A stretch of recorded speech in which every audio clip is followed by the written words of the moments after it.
సిన్మణి. సిన్మణి అంటే తెలుసు కదా, సిన్ అంటే పాపం. ఈ పాపిష్టి సొమ్ము కోసం నిన్న నాకు చాలా బాధ వేసింది. వైఎస్ షర్మిల నాకు వాటా ఉంది అంటుంది. ఆ పాపిష్టి సొమ్ములో నీకు కూడా వాటా ఉందంటే ఆ పాపిస్టోళ్ళకి నీకు ఏంటి తేడా అని అడుగుతున్నా. ఏం షర్మిలమ్మ, ఊళ్ళో వాళ్ళ డబ్బులతో పెట్టిన పేపరు, ప్రజలు సొమ్ము దోసుకున్న పేపరు, అడ్డగోలుగా సంపాదించిన పేపరు, జగపతి పబ్లికేషన్స్. ఈ రోజు నేను అడుగుతున్నా, ఆ పాపిస్ట్ సొమ్ములో మీకు కూడా వాటా ఉందంటే మీకు వాళ్ళకి తేడా లేదు. వైఎస్ కుటుంబం అంతా ఈ పాపిస్ట్ డబ్బుల కోసం పోరాటం తప్పితే ఇంకొకటి లేదని కూడా నేను మనవి చేస్తాను.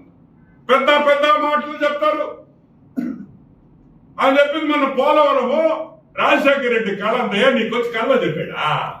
పోలవరము షర్మిల పోలవరం కళ నాకు అని అమ్మ ఆడుతున్నావు. పోలవరం తీసుకొని వచ్చింది ఎవరు? అసలు కట్టించింది ఎవరు? కంప్లీట్ చేసింది ఎవరు? చంద్రబాబు నాయుడు, సిబిఎన్ గారు. మీరు పోలవరం రాజశేఖర రెడ్డి కళ, నాగార్జున సాగర్ రాజశేఖర రెడ్డి కళ, కాటన్ ధరగట్టింది కూడా రాజశేఖర రెడ్డి కళ అని చెప్పండి.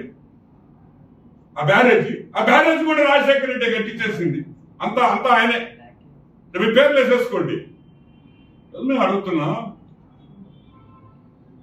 ఈ రోజు ఇద్దరికి జరుగుతుండే యుద్ధంలో ఈ సాక్షి పేపర్ వాటాల దగ్గర జరిగిన యుద్ధమే. It is a fight for control of Rajasekhar Reddy's companies. Rajasekhar Reddy అడ్డంగా పెట్టుకుని అడ్డగోలుగా సంపాదించుకున్న వ్యక్తులు, ఆ కుటుంబం ఈ రోజు రోడ్ల మీదకి వచ్చి కొట్లాడుకుంటారనే విషయం మీరు అందరూ గుర్తుపెట్టుకోవాలి.